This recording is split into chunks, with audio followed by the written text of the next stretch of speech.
وقال الذی اشتراہ من مصر، اور جس شخص نے خریدا انہیں مصر سے، مصر میں یہ تو عزیز مصر تھا، یعنی کوئی بہت بڑا افسر، بادشاہ نہیں، لیکن یہ کہ وہاں کی جو بھی ہائرارکی تھی اس کے اندر کوئی بہت اہم مقام پر۔ وقال الذی اشتراہ من مصر، اور جس شخص نے خریدا انہیں مصر میں، لامرأتہ، اپنی بیوی سے کہا اکرمی مثواہ، اس کو ذرا اچھے طریقے پر رکھو، عسیٰ ان ینفعنا، ہو سکتا ہے یہ ہمارے لیے نفع بخش ہو، یہ بھی ہو سکتا ہے کہ ہم اسے پھر بیچ دیں تو ہمیں دولت زیادہ مل جائے، اور نتخذہ ولدا، معلوم ہوتا ہے شاید اولاد نہیں تھی، ہم اسے اپنا بیٹا ہی بنا لیں گے۔ وَكَذَلِكَ مَكَّنَّا لِيُوسُفَ فِي الْأَرْضِ، اس طرح ہم نے زمین میں یوسف کے لیے تمکن، ٹھہراؤ کی جگہ پیدا کر دی۔ اب یہ کہ پہنچ گئے ہیں جو اس وقت کی جو متمدن ترین مملکت ہے، مصر کی مملکت ہے، اس کا ایک نظام ہے، اس میں بادشاہت ہے، اس کا پورا جو ہے اس کا آبپاشی کا نظام ہے، اس میں تمدن کے ایک گہوارے میں پہنچا دیا، اور وہاں پر بھی کسی جھونپڑے میں نہیں، کسی بہت بڑے افسر، بہت بڑے صاحب حیثیت انسان کے گھر میں پہنچا دیا۔ وَكَذَلِكَ مَكَّنَّا لِيُوسُفَ فِي الْأَرْضِ وَلِنُعَلِّمَهُ مِن تَأْوِيلِ الْأَحَادِيثِ، اور تاکہ ہم اسے سکھائیں باتوں کی تہ تک پہنچنا۔ یعنی ظاہر بات ہے کہ اگر وہ کوئی بہت بڑا عہدے دار تھا، بہت بڑا افسر تھا، تو وہاں پر لوگ آتے رہتے ہوں گے، گفتگویں ہوتی ہوں گی، امور مملکت پر بحثیں ہوتی ہوں گی۔ اب یہ وہاں پر ایک خادم کی حیثیت سے ہیں، وہ باتیں ساری سن رہے ہیں، تو گویا کہ اس میں ان کے لیے تربیت کا سامان اللہ نے کر دیا کہ کہاں کسی اگر دیہاتی میں رہتے یا کہیں صحرا میں رہتے، کہاں یہ تمدن کے ایک گڑھ میں اور ایک ایسی جگہ پر جہاں پر بیٹھ کر سارے مشورے ہوتے ہوں، گفتگویں ہوتی ہوں، اور دوسرے ملکوں کی خبریں آتی ہوں، اس سے ان کے علم کے اندر معلومات میں بھی اضافہ ہوا، اور یہ کہ حالات و واقعات کا تجزیہ کرنا، اس سے استنتاج کرنا، نتیجہ نکالنا، اللہ نے یہ چیز انہیں سکھا دی۔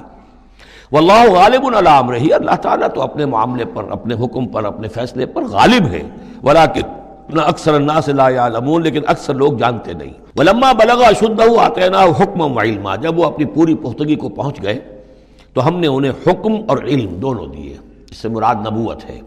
حکمت بھی دی، علم بھی دیا۔ وَكَذَلِكَ نَجْزِي الْمُحْسِنِينَ، اسی طریقے سے ہم محسنین کو بدلہ دیتے ہیں، اچھا بدلہ دیتے ہیں۔ وَرَاوَدَتْهُ الَّتِي هُوَ فِي بَيْتِهَا، اور پھسلانے کی کوشش کی اس عورت نے جس کے گھر میں وہ تھے، وہی عزیز مصر کی بیوی، وہ ان پر فریفتہ ہو گئی۔ فی بیتہا عن نفسہ، ان کے جی سے پھسلانے کی کوشش کی، انہیں گناہ پر آمادہ کرنا چاہا، یہاں تک کہ وغلقت الابواب، ایک موقع پر اس نے دروازے بند کر دیے، وقالت حیت لک، اور بولی کہ جلدی کرو۔ قال معاذ اللہ، حضرت یوسف نے فرمایا اللہ کی پناہ طلب کرتا ہوں، انہ ربی احسن مثوایا، یہاں ربی دونوں طرف جا سکتا ہے، ایک تو اللہ کی طرف بھی، دوسرے یہ کہ میرا آقا، یہ لفظ جو ہے آقا کے لیے، بادشاہ کے لیے بھی اس صورت میں بار بار آیا ہے کہ میں خیانت کروں اپنے آقا کی، اس نے میرے ساتھ بہترین سلوک کیا ہے، اچھی طرح رکھا ہے،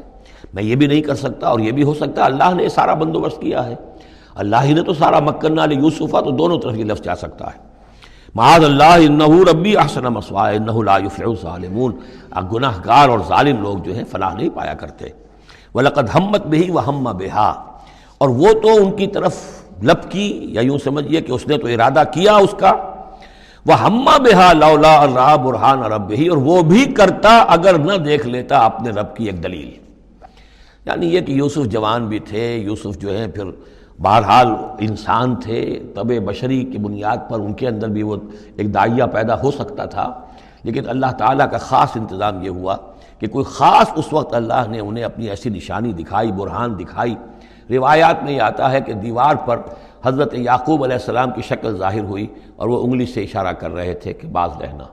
تو یہ تورات کے اندر ہے۔ تو بہرحال قرآن مجید بھی کوئی اس کی یعنی نفی نہیں ہے اس میں، بلکہ ہو سکتا ہے الرا برہان ربہ، تو یہ اللہ کی طرف سے یہ بات دکھا دی گئی ہو، یہ کوئی انہونی بات نہیں۔ اور یہ ایک بات کو وَلَقَدْ هَمَّتْ بِهِ وَهَمَّ بِهَا، تو یہاں پہ لولا الرا برہان، وہ بھی بڑھتے ہیں، یعنی یہ کہ یہ چیزیں جو ہیں بہرحال جہاں تک فطرت انسانی کا تقاضا ہے، اس میں ثابت قدم رہنا آسان کام نہیں ہے۔ كَذَلِكَ لِنَصْرِفَ عَنْهُ السُّوءَ، اور یہ اس لیے کہ ہم پھیر دیں اس سے بدی کا رخ، والفحشاء، اور بے حیائی کا، ہم نے خاص اہتمام کیا حضرت یوسف علیہ السلام کی عفت و عصمت کی حفاظت کی۔ انہ من عبادنا المخلصین، یقیناً وہ ہمارے بڑے مخلص بندوں میں سے تھے۔ یہ مخلص اور مخلص کا فرق نوٹ کر لیجئے، مخلص اس میں فاعل ہے، خلوص کرنے والا، اور مخلص وہ جس کو خالص کر لیا گیا ہو۔ اللہ کے مخلص بندے وہ ہیں جن کو اللہ نے اپنے لیے خالص کر لیا، تو یہ اللہ کے خاص بندے، چہیتے بندے مخلص ہیں جنہیں اللہ نے اپنے لیے خالص کر لیا ہے۔ واستبق الباب، وہ دونوں دوڑے دروازے کی طرف، یعنی حضرت یوسف علیہ السلام نے اس کی نیت بری دیکھی اور دیکھا کہ وہ تلی ہوئی ہے، اس کے اوپر شیطان کا بھوت سوار ہے، تو وہ دروازے کی طرف لپکے کہ میں بھاگ جاؤں، پیچھے وہ دوڑی۔ قالت وقدت قمیصہ من دبر، اور دوڑ میں اس میں یہ ہوا کہ اس نے جو پیچھے سے پکڑنے کی کوشش کی حضرت یوسف کو، تو ان کا کرتا جو ہے اس کے ہاتھ میں آ گیا اور وہ پھٹ گیا۔ حضرت یوسف دوڑ رہے ہیں، پیچھے سے وہ کرتے کا دامن جو ہے پھٹ گیا۔ وَأَلْفَيَا سَيِّدَهَا لَدَى الْبَابِ، اور اچانک ہو سکتا ہے غیر متوقع طور پر، وقت ایسا نہ ہو عام طور پر آنے کا،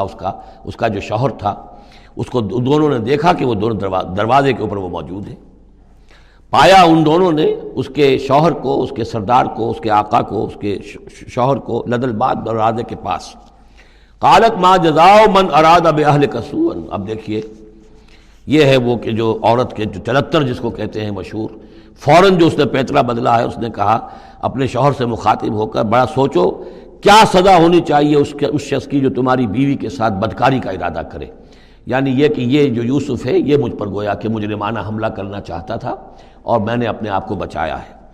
قالت ما جزاء من اراد باهلك سوءا الا ان يسجن، اس کی سوا کیا سزا ہو سکتی ہے کہ اسے جیل میں ڈال دیا جائے، اور عذاب علیم، یا اسے کوئی اور دردناک عذاب دیا جائے۔ اب ظاہر ہے اپنے دفاع کے لیے حضرت یوسف کو کچھ نہ کوئی بیان تو دینا تھا۔ قال هي راودتني عن نفسي، انہوں نے صاف بیان کر دیا کہ خود اس نے مجھے گناہ پر آمادہ کرنا چاہا تھا اور پھسلانا چاہا تھا مجھے میرے جی سے۔ وشهد شاهد من اهلها، اب یہ کہ وہاں کوئی اور تھا، کوئی شخص کہ جو تھا اس عورت، وہ زلیخا اس کا نام آتا ہے تو رات میں قرآن میں کہیں نہیں ہے، امراۃ العزیز تو آتا ہے، اس عزیز کی بیوی، بڑے افسر کی بیوی، لیکن یہ کہ اس کا کوئی رشتہ دار بھی وہاں آن موقع پر موجود تھا، تو اس نے قرائن کی جو گواہی ہوتی ہے، سرکمسٹانشل ایویڈنس، اس کی بات کی۔ انہوں نے کہا کہ اگر تو اس کا کرتا پھٹا ہوا ہو، شاہد شاہد من اہلہا، اس عورت کے عزیزوں رشتہ داروں میں سے گواہی دینے والے نے ایک نے گواہی دی، اگر اس کا کرتا پھٹا ہوتا سامنے سے، فصدقت، تو وہ سچی ہوتی، وہو من الکاذبین، اور یہ جھوٹا ہوتا۔ یعنی اگر کوئی مرد حملہ کر رہا ہے اور عورت اپنا تحفظ کر رہی ہے اور اس میں جو ہے کہیں کرتا پھٹتا ہے مرد کا، تو وہ سامنے کا حصہ پھٹے گا۔ وَإِنْ كَانَ قَمِيصُهُ قُدَّ مِن دُبُرٍ، اور اگر اس کی قمیص ہے پھٹی ہوئی پیچھے سے، فَكَذَبَتْ، تو وہ جھوٹی ہے، وَهُوَ مِنَ الصَّادِقِينَ، اور وہ سچا ہے۔ اب یہ بھی آپ دیجئے، کریڈٹ دیجئے بہرحال کہ اس کی عورت کے رشتہ داروں میں سے کسی نے اتنی عادلانہ بات کی ہے، اتنی حکیمانہ بات بھی کی ہے، عادلانہ بھی کی ہے اور حق کی بات کی ہے، تو معلوم ہوتا ہے کہ اس معاشرے کے اندر بھی جہاں بہت سی خرابیاں بھی تھیں، آگے آ جائیں گی وہ خرابیوں کا بھی ذکر ہے، لیکن یہ کہ بہرحال کچھ نہ کچھ اچھائیاں بھی تھیں۔ فلما رأى قميصه قد من دبر، جب اس نے دیکھا کہ قمیص تو پھٹی ہوئی ہے پیچھے سے، قال انه من کید کن، تو اس نے کہا اس عزیز مصر نے اپنی بیوی سے کہ یہ تمہاری ہی چالوں میں سے ہے، فریب میں سے ہے، ان کید کن عظیم، تم عورتوں کی چالیں جو ہیں اور تمہارے عورتوں کے جو فریب ہیں وہ بہت بڑے ہیں۔ یوسف اعرض عن ھذا، اب اس نے کہا یوسف ٹھیک ہے اس سے درگزر کرو، عن ھذا، اعرض عن ھذا، واستغفری لذنبک، اور دیکھو